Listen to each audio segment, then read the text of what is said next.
Olá, para você que está me assistindo aqui no canal Astrologia Clássica, eu trouxe agora um vídeo para a gente falar um pouquinho sobre o eclipse solar do dia 8 de abril.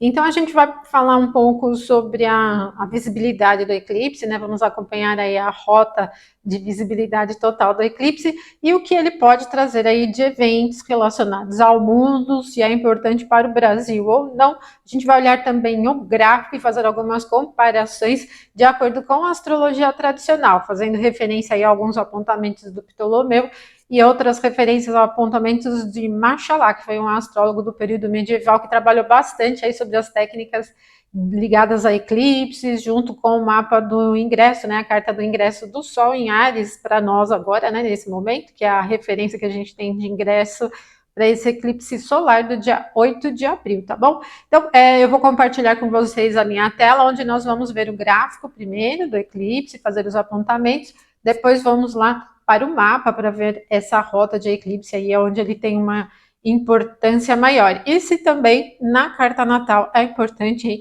e para quem também é importante, tá bom? Então fica aqui comigo até o finalzinho do vídeo. Aproveite você que não é inscrito no canal, se inscreva aqui no canal. Temos uma seção de membros aqui também com vídeos exclusivos todas as semanas para entrar um pouquinho mais a fundo na astrologia tradicional, tá bom? Então me acompanhe aqui até o finalzinho do vídeo. Vamos falar um pouco então sobre o eclipse. Primeiro nós vamos para o gráfico aqui, depois eu vou mostrar ali no mapa onde ele será visível, tá? Já adianto para vocês que aqui no Brasil nós não veremos o eclipse nem parcialmente, tá? Ele será visível entre México, Estados Unidos e Canadá na totalidade. Bom, esse eclipse ocorre no dia 8 de abril, eu coloquei aqui o momento exato da conjunção Sol e Lua e estou calculando o mapa aqui para o horário de Brasília, né, e a capital do nosso país.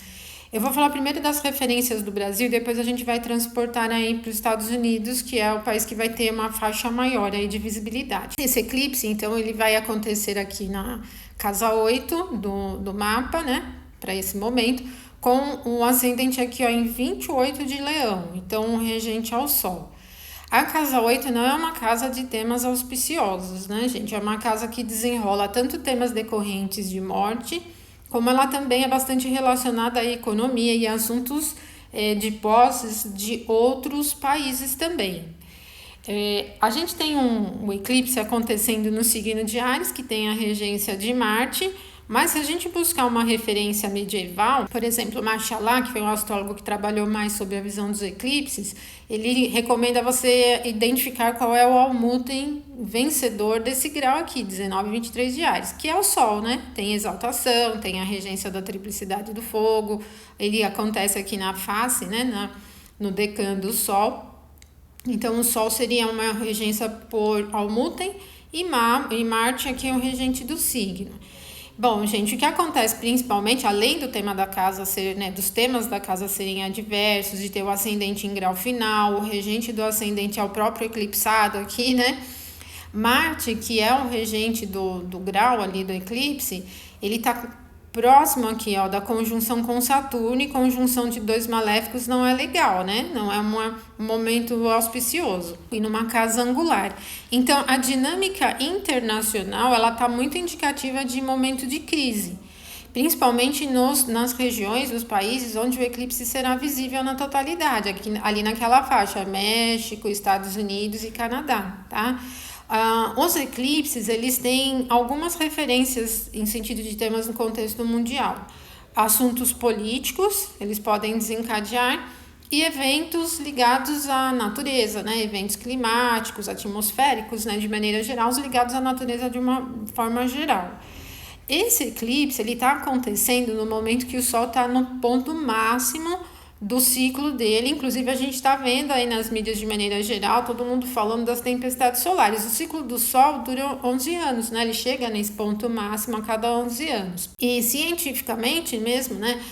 As tempestades solares, nesse ponto máximo do ciclo do Sol, elas são propensas, quando chegam à Terra, a desencadear efeitos dos sinais mesmo e energia elétrica, como também elas desencadeiam o efeito da natureza, terremotos, e também são propensas a aumentar a atividade vulcânica, né? Elas são indicadoras de aumento de atividade vulcânica, então tudo isso acaba ficando bem forte. assuntos políticos e assuntos ligados à natureza, né, com os terremotos e com a possibilidade também de aumento de atividade vulcânica. Terremotos e atividade vulcânica ligados ao ciclo solar, mas os eclipses também são relativos a essas questões naturais, tá, gente? A gente já viu vários eclipses anteriores tendo as relações diretas com terremotos grandes e tal. E a gente já tá vindo, por questão desse momento do pico do ciclo solar, vários tremores, né? Teve um aí nesses dias anteriores. A gente está com um movimento grande, então isso tudo fica na pauta, principalmente nas regiões onde o eclipse será visível. Para nós no Brasil, a gente pode até considerar isso como uma lunação, mas ela não fica muito legal porque o ascendente está em graus finais e o próprio regente do ascendente é o luminar eclipsado na 8ª casa. Então não tem uma configuração muito favorável também para o Brasil. Isso pode ser um indicador de que assuntos externos possam ter interferência aqui, como também de que assuntos de muita crise, né, de temas bem críticos, agudos, também possam se desenrolar durante essa fase. Bom, aí o que a gente tem também de referência do Machalá? Ele fala assim que na carta do eclipse é legal a gente olhar como o regente do mapa do ingresso do Sol em Áries está aqui. Então, vocês lembram que quando a gente calculou o ingresso do Sol em Áries, a gente tinha um ascendente em Capricórnio, o regente Saturno. Saturno está angular em Peixes exatamente na conjunção com Marte, que é o regente do signo onde acontece o eclipse, né? E uma casa angular é uma casa importante. E ele fala também para a gente fazer o contrário, olhar como o regente do eclipse estava na carta do ingresso. Então, se a gente olhar o regente do signo, que é Marte, ele estava bem no final do signo de Aquário, 27 de Aquário, e ele dá uma espécie de continuidade e conclusão para momentos críticos anteriores, né?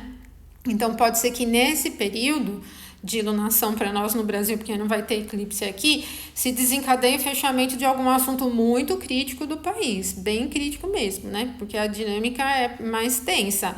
As conjunções de maléficos fazem parte do estudo de grandes conjunções. Quando elas acontecem no signo de Câncer, são chamadas de conjunções médias. Essa vai acontecer em Peixes, né? Mesmo que ela não seja uma conjunção média no estrito lá do estudo, muitos astrólogos de uma linha tradicional consideram como um impacto forte também no estudo das grandes conjunções. Então a gente vai ter um eclipse acontecendo com Marte bem pertinho, né? Só não é uma conjunção perfeita, mas ele já está bem próximo e numa casa angular. Então, mesmo o Brasil que não tem um eclipse visível, é bem propenso que esses dias seguintes sejam recheados de coisas críticas, de assuntos a ter que se desenrolar, como fechamento de crises. Agora, gente, nos Estados Unidos é um pouco mais tenso até, porque lá nos Estados Unidos tem a visibilidade do eclipse e na carta do ingresso do Sol em Áries, o ascendente para Washington era o Escorpião, que já tem a regência tradicional de Marte. E então Marte é o regente do signo onde o eclipse está acontecendo. O Machalá diz que quando isso acontece não é bom para o povo, né, daquela região. Não é legal. Ele fala de problemas sérios para as pessoas daquela região. Então ali acaba trazendo já um impacto maior aí dentro da região dos Estados Unidos, né? E aí, em comparação a Marte na carta do ingresso, vai estar em 27 de Aquário, que a posição dos planetas não mudam, né? A posição dos planetas por signos não mudam. E só que ele, na carta dos Estados Unidos, de Washington, a carta do ingresso, Marte em 27 de Aquário estava na casa 4, que é uma casa angular. Então tem um impacto bem forte. É bem provável que alguma coisa aconteça lá para o campo dos Estados Unidos, tá? Então esses são pontos importantes.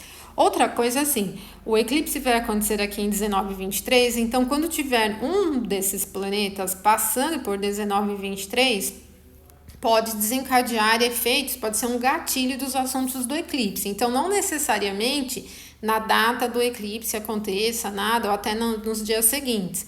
Marte, por exemplo, vai passar por esse grau exatamente ali entre os dias 25 e 26 de maio. Ele está transitando aqui por essa região. É exatamente o momento que o Júpiter vai ingressar em Gêmeos também, né? Então, mês que vem, né? Já fica atento mais ou menos a essa data aí, porque pode ter alguma coisa se desenrolando em termos de disparo dos efeitos desse eclipse aqui. No mapa, quais são as regiões que vão ver o eclipse? Bom, eu já separei aqui, deixei ele bem aberto, né? Então dá para ver que a gente aqui no Brasil não vai ver o eclipse. E quanto mais escuro tiver, mais o Sol ficará encoberto, né? Então nessa pontinha, nessa linha pontilhada aqui, é o ponto de máxima cobertura do Sol, é onde o eclipse será total.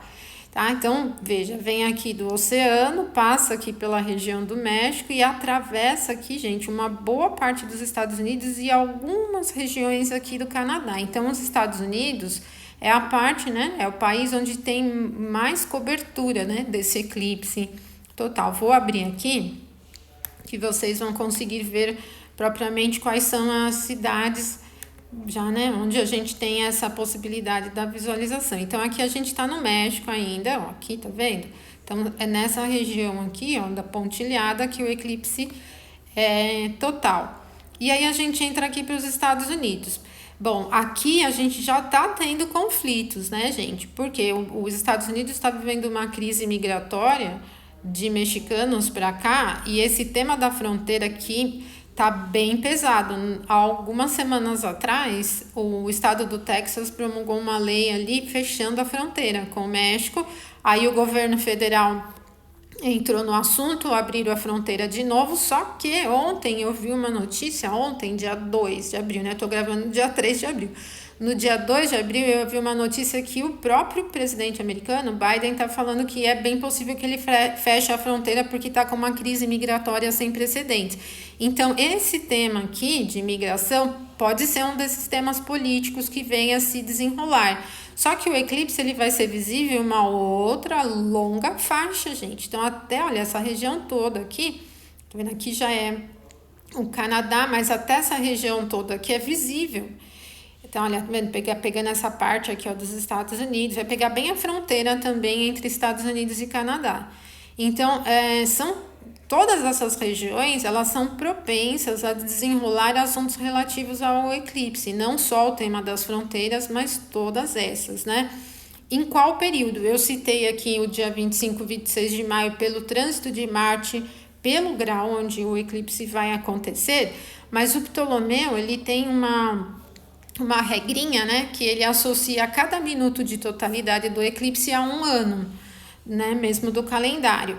Só que, gente, o período de visibilidade total, ele vai variando de região para região. Vamos ver aqui, ó. Por exemplo, aqui, nessa cidade de Cerro Tinajas, aqui no México, o eclipse total dura 4 minutos e 29 segundos. Então, isso repercutiria em 4 anos, né?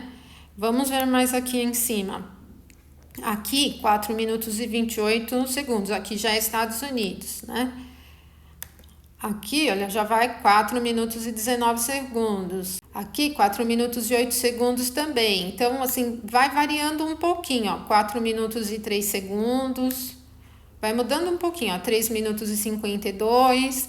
Então, vai alterando um pouco a visibilidade, mas vocês estão percebendo que ela está em torno de 3 a 4 minutos. Então, a gente pode traduzir isso de período de 3 a 4 anos, tá? Então, recapitulando. No Brasil, a gente não verá o eclipse, nem parcial, tá vendo? Eclipse parcial são essas linhas aqui mais claras. Quanto mais clara, é menos a parte coberta do Sol. Aqui, por exemplo, olha, vocês vão perceber, ó, tá vendo? Só cobriu uma partezinha do eclipse, tá bom? E aqui no Brasil a gente não vai conseguir ver esse eclipse. Então, o forte mesmo é aqui nessa linha pontilhada, que é a parte da totalidade. Os eclipses são propensos a indicar assuntos políticos. A gente tem esse da fronteira, mas pode acontecer outros assuntos políticos, porque ó, tem uma faixa grande dos Estados Unidos aqui com visibilidade total, né? São propensos também a desencadear efeitos naturais, né? Como terremotos, coisas desse tipo, né? Nessa faixa toda. E no Brasil a gente considera como uma lunação comum, tá bom? Agora, a gente, e na carta natal? Os eclipses, eu tenho até um vídeo aqui, eles são fortes quando a pessoa nasceu sob um momento de eclipse. Então, imagina que você nasceu num momento em que ocorreu um eclipse, qualquer eclipse que seja. Toda vez que tem um eclipse solar, por exemplo, né? Se você nasceu no momento de um eclipse solar, toda vez que tem um eclipse solar, você pode sentir algum desenrolar de acontecimentos relativos ao tema da casa, onde o eclipse aconteceu quando você nasceu, tá? Isso pode ser, mas é bem menor. Os eclipses têm um efeito maior em nível coletivo. Ou, se você tem planetas, ou ascendente, ou meio do céu, aqui, ó, nessa faixa. Pode até ser um pouquinho, 20 graus ou 18 graus, mas aqui bem nessa região, tá? Nada assim, se você não nasceu sobre eclipse, não tem nenhum planeta sobre eclipse, não adianta olhar em qual casa do mapa que o eclipse vai acontecer, porque o efeito é bem pequeno, especialmente se você estiver no Brasil, que não vai ter visibilidade do eclipse. Gente, o eclipse, principalmente o solar, ele não se desenrola no globo todo, já falei aqui em alguns vídeos. Então, no Brasil não tem eclipse, dia 8 não tem eclipse, o eclipse é ali naquela região do hemisfério norte. Para nós é uma lunação comum. E esse é um assunto bem importante para considerar, porque a gente vê a pessoa olhando onde o eclipse cai no mapa. Se o eclipse cair, por exemplo, na casa 11, vai desenrolar os temas da casa 11. Não faz sentido nenhum, gente, porque se não tem planetas ali, qual é o ponto do teu mapa natal que ele vai estar ativando? Casa é só divisão de espaço, não é posição. O que indica movimento é assunto importante na astrologia natal são os planetas, então tem que ter alguma espécie de ativação de planetas, ou do ascendente, ou do meio do céu, ângulos da carta, certo? É isso então, gente. Aí, nos próximos a gente faz mais os vídeos, né, falando sobre cada um, tá bom? Se você quiser estudar astrologia tradicional, tem um curso de astrologia mundial onde falamos de eclipse, é a primeira parte do curso de astrologia mundial. E aqui nós abordamos algumas técnicas tradicionais para entendimento de contexto coletivo, tanto no âmbito de país como no entendimento de mundo, desde ciclos menores, né, até os maiores, que englobam muitos anos, tá? Então acesse a plataforma EAD, aprenderastrologia.com.br, e coloque o seu cupom de desconto para você ter desconto aqui no curso, certo? Seja muito bem-vindo aí aos estudos, bons estudos para você. É isso então, pessoal. Vocês viram como é importante a gente observar esses eclipses do ponto de vista tradicional. Eles vão ter mais importância, então, naquela região toda ali do México até o Canadá, principalmente nos Estados Unidos, a parte maior, né, de visibilidade aí é nos Estados Unidos.